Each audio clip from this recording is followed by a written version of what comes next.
Hi, this is Dr. Dave Peterson with the Functional Splanknology Institute.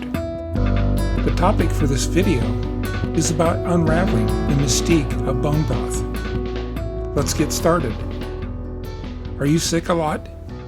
Do you have food sensitivities? Are you run down and fatigued most of the time? If you are, you may have an impaired immune system. Or do you suffer from an autoimmune condition? Many recommend bone broth as nutritional support. But does bone broth really do your body good? I think we can separate fact from assumption. Let's get started. Many recommend bone broth, touting the nutritional benefits. Let's look at the effects bone broth has on the immune system. Bone broth superconcentrates the immune mediators found in the marrow of the bones used to make the broth. These mediators can stimulate the immune cells, provoking an immune response. Every day, our body makes millions of new blood cells to replace older ones that die, either because they have come to the end of their natural lifespan or because of illness. All new blood cells are made in the marrow, the soft, spongy tissue that fills the inside of most bones. They originate from a single type of cell known as a stem cell. Stem cells have a unique ability of multiplying and developing into many different types of cells. Those in the bone marrow are known as hemopoietic cells. They have the ability to develop into any of the different types of blood cells, including red blood cells, which carry oxygen around the body, white blood cells, which form an important part of our immune system to fight infections, and platelets, which help clot and stop bleeding by carrying serotonin to constrict the blood vessel, making the hole easier to block after the injury. Let's look at the immune system. Did you ever notice how some people are always sick and others are never sick, but they always claim to be in poor health, and their energy is always lagging? Different people have different immune systems. As you can see in this graphic, there is a normal immune response, mild to moderate, moving towards extreme immune response, and then the severe immune responses. One of the biggest surrogate assumptions is that Th2 is, quote, anti-inflammatory, end quote. However, an anaphylactic response to food, bee stings, etc. is a Th2 response. Sometimes the immune system does not work properly, as is the case with autoimmune disorders. Let's use major scale in the next graphic. The scale from 0 to 150 is the range with death occurring at both ends. 0 is immune deficiency, which occurs with AIDS or other acquired immune deficiencies that may occur through medications such as hydrocortisone or naltrexone or bone marrow fatigue. 150 is immune overstimulation, as in the septic shock, anaphylaxis, or toxic shock. 75 to 100 is good health and healing. With the closer the person is to 100, the better the immune response. Other times, the immune system is too fatigued to respond. Below 75, the immune system has a harder time responding. And the part of this that is the most confusing is that the three Th systems can respond differently when exposed to bacteria or lectins, as you will see in later graphics. They are not synchronized and do not respond the same. Here's a fact for you to consider. Just as an oil refinery is a state of controlled chemical reactions and inflammation, the gut is also in a constant state of controlled inflammation with checks and balances. This physiologic inflammation is essential for the maintenance of a healthy immune response and a healthy intestinal lining. Any external influence can disrupt this balanced inflammatory process. While most would agree bacteria and candida would be likely suspects to upset the balance, they would assume any supplement or bone broth would be beneficial. Why? Because that was their intention, while at the same time, drugs would not be considered beneficial by those siding with supplements and bone broth. However, supplements, enzymes, and bone broth can and do shift the balance of the immune response. Where are your 3 immune systems on major scale? You could do the Th1, Th2 challenge, but that is lighting a fuse that you may not want to light. The best way is a stimulated cytokine panel by Pharmason Labs. Social proof on the internet says bone broth is nutritious and good for you. Maybe it is time to look at the other side of the coin like we do for pharmaceutical medications. Let's separate fact from folklore. The folklore healthcare that I was initially indoctrinated in makes several assumptions. The first is, more is always better. Stop the video, open another tab, and do a search for Blue Man and colloidal silver. Welcome back.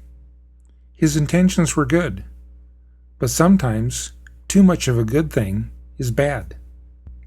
I use the term blue manning for those that are overdosing on supplementation. The next theory is that the body will always get rid of anything it does not need.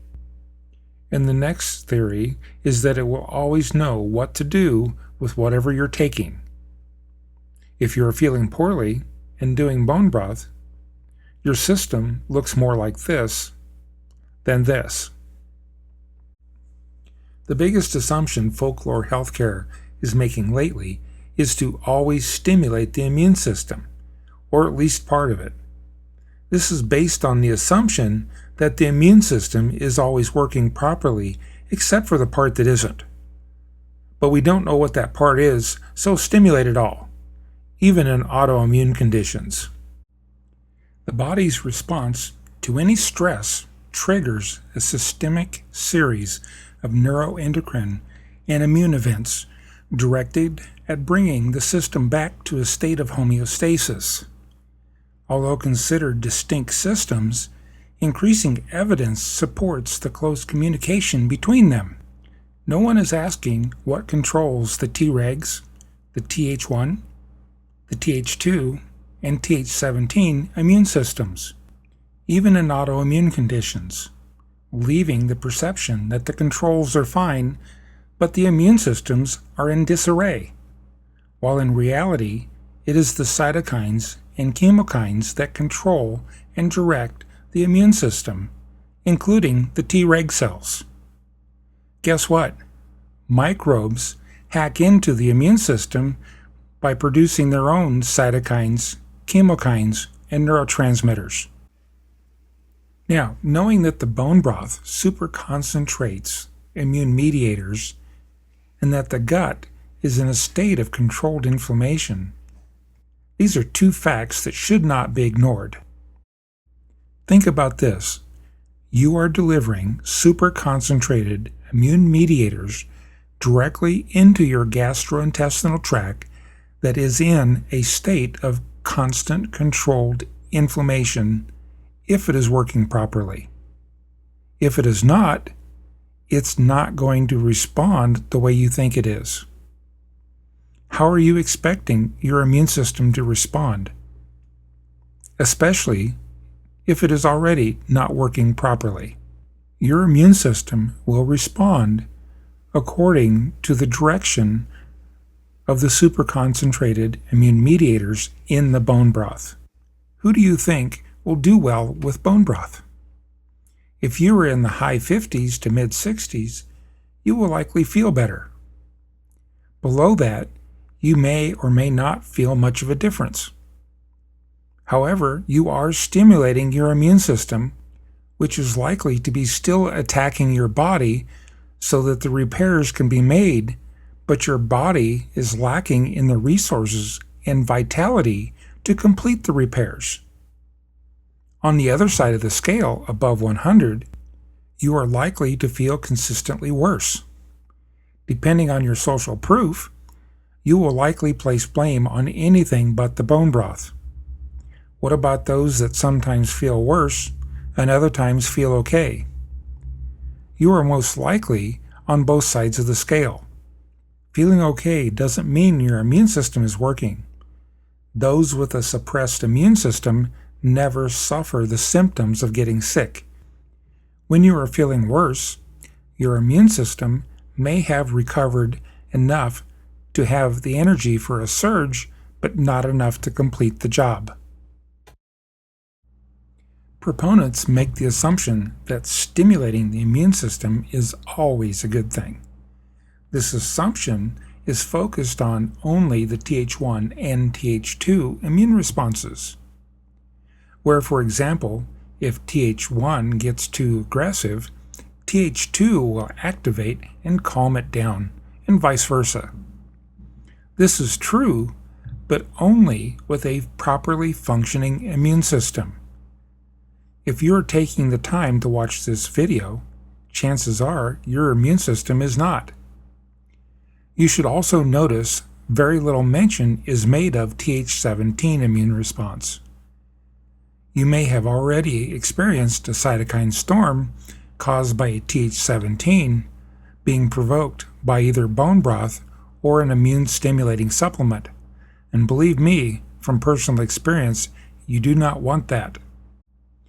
All three systems can be stimulated or suppressed by bacteria, lectins, or in general, depending on how responsive the immune system is.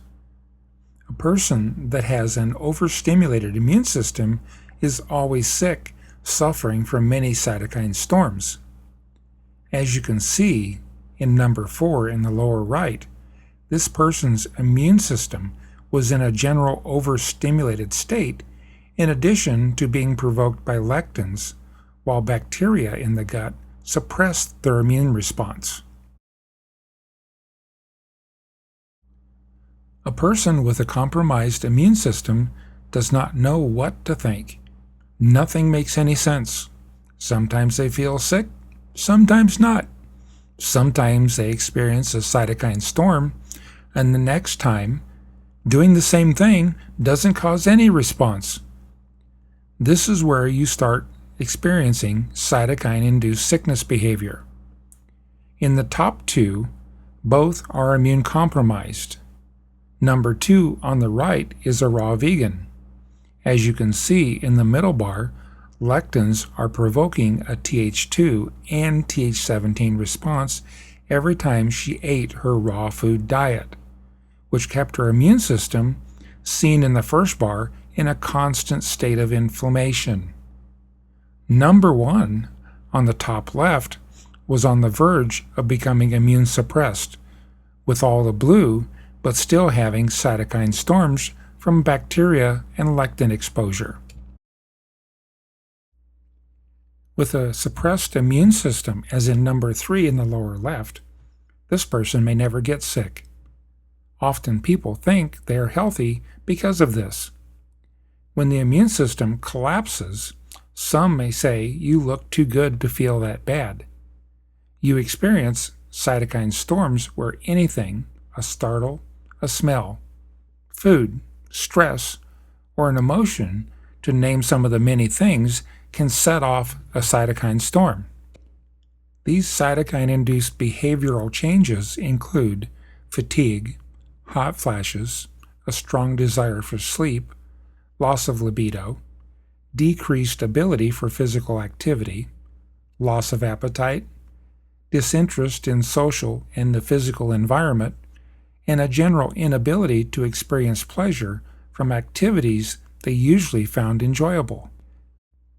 Your immune response is not only carried out by these white blood cells, it is made possible through the NEI supersystems, cytokines, chemokines, neurotransmitters, and they're influenced by the hormones. Bone broth stimulates certain cytokines and chemokines controlling these immune cells. How do you want your immune system to behave, especially if you have an autoimmune condition? Your immune system should be like Clark Kent, mild-mannered reporter, sitting back, nonchalant, reading a paper, until it is time to jump into action, then slip into the Superman outfit to take care of business. After finishing the job, go back to being Clark Kent. However, with constant stimulation from bone broth or other immune-stimulating supplements, your immune system can become overstimulated and aggressive. For others, the immune system will collapse, becoming too fatigued to respond, where if it does so, it may do so inappropriately. Either way can result in autoimmunity and confusion about your immune response. You may have heard the old adage, feed a cold, starve a fever. There's a huge controversy over this, mainly because our immune systems are so screwed up nowadays. So let's keep this simple. Making chicken soup with whole chicken or a bone-in beef stew is good for the common cold. Thus, feeding a cold is a fact. Here is where we continue separating folklore from fact, looking at things without being FC, folklore correct? Through lab testing and scientific publications, we now know that the active ingredients in bone broth that boost the immune system are cytokines and chemokines of the Th1 and Th17 lineage, shown here highlighted in red.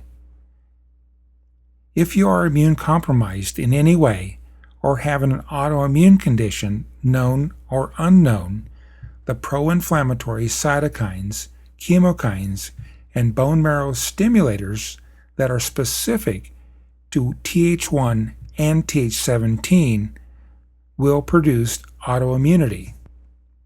If your bone marrow is overactive, you may experience sciatica, hip pain, or low back pain.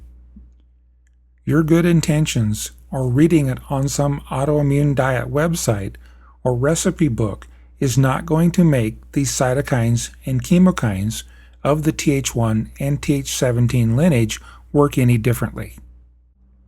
Making concentrated bone broth concentrates the pro-inflammatory cytokines, chemokines, and bone marrow stimulators.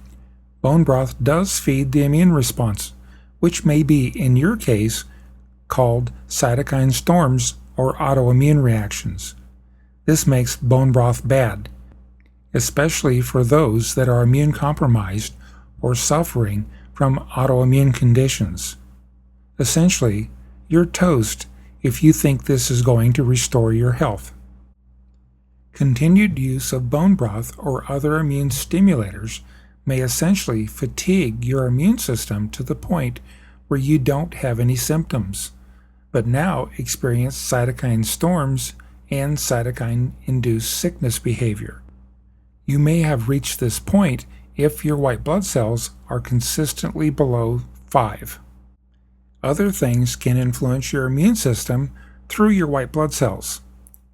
DNA stool tests often report mycoplasma in your gastrointestinal tract. When these commonly found bacteria find their way into your bloodstream, they protect themselves by immortalizing white blood cells, making them zombies programmed not to see the mycoplasma. But your immune cells are now activated but confused and begin attacking your body. Bone broth would make these immune cells more aggressive. The bottom line is bone broth or the constant use of other immune stimulants can make a bad immune system even worse. It's your health. You have to decide what is right for you, because a compromised immune system does not always present itself in a clear pattern. Faulty immune function and its specific underlying causes often elude detection. Seeking social proof on websites and autoimmune forums and then following their advice is unlikely to make a bad immune system better when their premise is based on outdated information. Impaired immune function manifests in countless ways and varying degrees, and often through an impaired NEI supersystem. In either case, the level of reduced immunocompetence, that is, the body's ability to respond to pathogenic organisms, tumors, or tissue damage, is dependent on the nature of the condition which the components of the NEI supersystem are affected and to what extent. If you are following a program that focuses on the Th1 and Th2 systems and disregards the Th17, I would recommend you start questioning what you are doing. Rather than supporting either of those systems and ignoring the Th17 and NEI supersystem, I recommend quieting the immune system and doing whatever we can not to provoke an immune response. Think of it as if you are being quiet after finally getting a cranky baby asleep. Shh! You don't want to do anything to wake it up. In addition to this, we support the T helper, the T regulatory cells, the inhibitory neurotransmitters, and the anti-inflammatory cytokines of the NEI supersystem to re-regulate the Th1, Th2, and Th17 immune responses. Quiet, don't suppress or stimulate your immune system. Now, taking supplements to stimulate one side because you have a Th1, Th2 challenge will only make both sides overactive. Get it? Yes.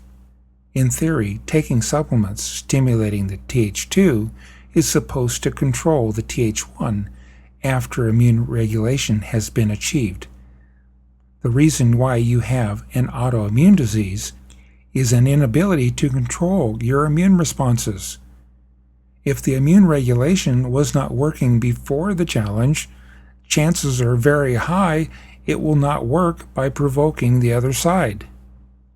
It is ill-advised to provoke an immune system that cannot be regulated. Cytokine storms and cytokine-induced sickness are no longer a mystery since becoming aware of the NEI supersystem.